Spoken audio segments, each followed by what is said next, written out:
On January 15, 2018, Dolores O'Riordan was found dead in a London hotel during what was supposed to be a short recording trip. She was 46. The first reports were brief, almost mechanical, and that coldness made the shock worse. For the public, the news did not land like the end of a faded star. It landed like a rupture. This was the voice of Linger, Dreams, and Zombie, a voice that had once sounded too alive, too sharp, too wounded, and too powerful to disappear inside an ordinary hotel room.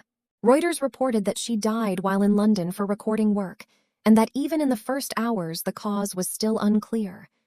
That uncertainty made the grief spread faster. People did what people always do when a death makes no emotional sense. They went back to the songs. They replayed the choruses, the yodels, the sudden breaks in her voice, the strange way she could make pain sound melodic without making it feel smaller. And the more they listened, the harder it became to accept the fact that the woman behind those songs was gone. Because Dolores O'Riordan had never felt like a performer who lived only in the present tense of celebrity. She lived in memory. Her voice was already attached to first loves, lonely bedrooms, car rides, late-night radio, political anger, and private grief for millions of people. That is why the news felt less like an announcement than like a wound reopening across an entire generation. And because no clear explanation accompanied the first headlines, grief arrived mixed with disbelief, as if the world had been told something factual while emotionally being denied the story behind it. What made her death even more haunting was the contradiction at its center. Dolores did not belong in the public imagination to silence. She belonged to songs that filled space so completely they seemed to overtake the body singing them. Linger was tenderness and ache at the same time. Zombie was fury, trauma, and protest turned into an anthem. The Cranberries sold more than 40 million records, and Reuters noted that her voice helped make the band Ireland's biggest rock success after U2. But public triumph is not private safety. Reuters also noted that she struggled with fame and later spoke about bipolar disorder during a difficult period in her personal life. That changes the shape of this story immediately. Because once you know that much, the death in London no longer looks like a single terrible event appearing out of nowhere. It begins to feel like the final visible point of a pain that had been traveling with her for years, hidden inside fame, inside music, inside the body of a woman the audience kept hearing but never fully knew how to see. And that is where this documentary must begin. Not with chart success, not with the rise of the Cranberries, but with the impossible image of a voice that once shook stadiums ending in total stillness, and with the darker question that follows it. How long had she been carrying more than the world understood? Long before Dolores O'Riordan became the voice people associated with sorrow, defiance, and a kind of beauty that always seemed slightly broken, she was just a girl growing up in County Limerick, inside a world that looked ordinary from the outside and felt much heavier from within. This part of her story should not be told like a neat childhood summary, because Dolores was never the kind of person whose early life can be reduced to simple facts. What matters is the atmosphere.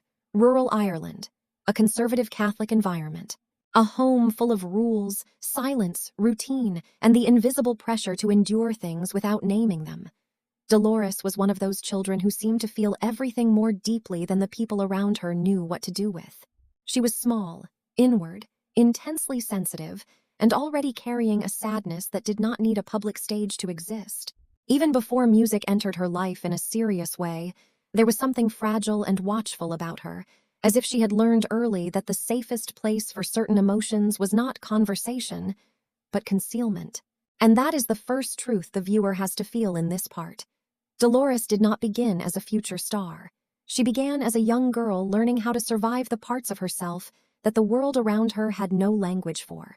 By the time she reached adolescence, that hidden emotional life had started to turn into identity. This is where the story properly begins to move, because Dolores becomes more visually real here, not as a child in scarce family photos, but as a teenager with sharp eyes, a slight frame, and a presence that already felt unlike everyone else's.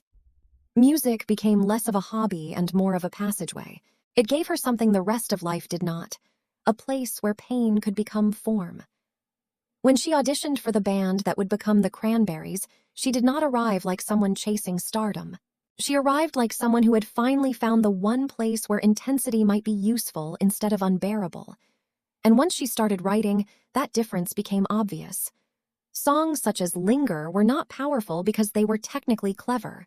They were powerful because even at a young age, Dolores already knew how to turn humiliation, longing, hurt, and emotional confusion into something melodic without softening their edge. That is what made her different from the beginning. Her voice was never just a sound. It was a release valve. Before the world heard her and called it beautiful, Dolores had already been using music as a way to hold together parts of herself that ordinary life was not built to protect. The rise of the Cranberries did not feel like the usual story of a band slowly earning its place. It felt more like a private emotion suddenly breaking through into the public world with enough force that nobody could ignore it. When Linger began to spread, it did not sound like a calculated hit. It sounded intimate, almost fragile, as if it had slipped out of a bedroom rather than a recording studio. Then came Dreams, and the space around the band widened. What Dolores O'Riordan gave those songs was not just melody, but atmosphere. Her voice made longing feel physical. It trembled, then lifted, then broke open in ways that felt too personal for pop and too beautiful to turn away from. That is why the audience did not simply like the Cranberries. They entered them. Reuters later noted that when Dolores joined the band, they went on to become Ireland's best-selling rock act after U2, with more than 40 million records sold worldwide. But numbers alone do not explain the force of those years. The real transformation happened in the way Dolores changed from a young woman with a singular voice into a global emotional symbol. She did not sing like the polished female rock stars of the time. She sang like someone whose sensitivity had never been cleaned up for the industry. That difference is what made her unforgettable. By the time audiences across Europe and America were locking onto her voice, the Cranberries were no longer just another rising band from Ireland. They had become a feeling people carried into their own lives. First love, loneliness, homesickness, confusion, yearning. And right at the center of that feeling was Dolores. Tiny in frame, almost severe in appearance, but capable of sounding larger than the songs built around her. Then Zombie arrived, and the rise became something bigger than success. It became permanence. If Linger made Dolores the sound of romantic ache, Zombie turned her into the voice of anger, mourning, and historical wound. Guardian reporting notes that the song was written in response to the 1993 Warrington bombing, and that No Need to Argue went on to sell 17 million copies, including 7 million in the United States.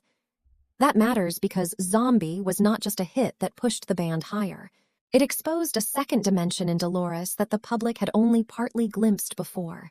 She could be tender, yes, but she could also sound furious, almost feral, like grief had sharpened itself into protest. That duality is the heart of Part 3. At her peak, Dolores O'Riordan was not merely famous. She embodied contradiction in a way the camera adored and the audience could not fully decode.